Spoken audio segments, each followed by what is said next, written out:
Watch me turn these images into a mid-century style illustration. I'm Allison Cote. I'm a vintage style graphic designer, working mainly for musicians, but I also do custom house portraits in the mid-century modern style. This client happened to find me on TikTok, which is a first for me, so I think I'll stick around. I always start out my house portraits by stretching the photograph slightly to make it a little off-kilter and wonky, and then I add these flat shapes on top, usually making them even wonkier. Besides the flat shapes, I only use two brushes when I make these portraits. One is called Ink Blot Liner, the other is called Farley Canvas, and they're both from the Frank brush series. Ink Blot Liner is the kind of dotty line. Farley Canvas is the wide brush strokey line that I use for texture and shading. I was raised by two artist parents, and my dad is a lover of mid-century style design as well, and he works in it. And I think I got this brick layout thing from him. There are a lot of things that I just probably subconsciously picked up from his style. Besides my dad, I got a lot of my inspiration from looking at the works of Mary Blair.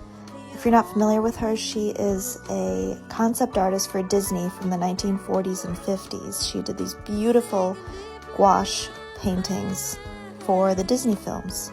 Look her up if you haven't heard of her. Her work is beautiful, and that's definitely what I'm striving for when I make these. I think this is the first time somebody's asked me to include a car in their house portrait. They usually ask me to include silhouettes of pets in the window or other little personal details. First car though. The mid-century style really works on this style of car though.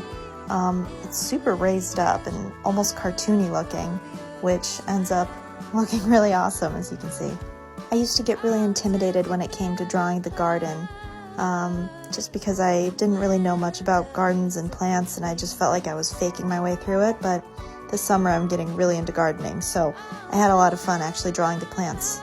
Oh, watch this. I'm really proud of what I did with the fence here. I wanted to include the white picket fence, but I didn't want it to be too busy, so I took a negative space approach, and I sort of removed the fence from the artwork.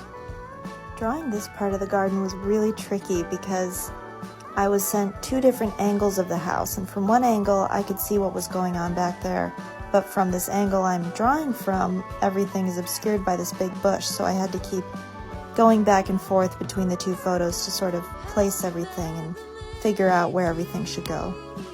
I breathed a huge sigh of relief when I heard back from my client. She told me that I captured everything perfectly. That is obviously the best thing to hear as an artist. People are very connected to their homes, and they're very connected to their pets as well.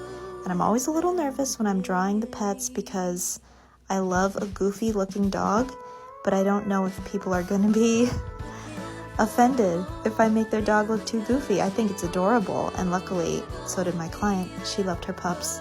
Here we have the finished piece, complete with car and puppies in the window. If you or someone you know would love a mid-century modern style custom house portrait, commissions are open, and keep following for more vintage style design.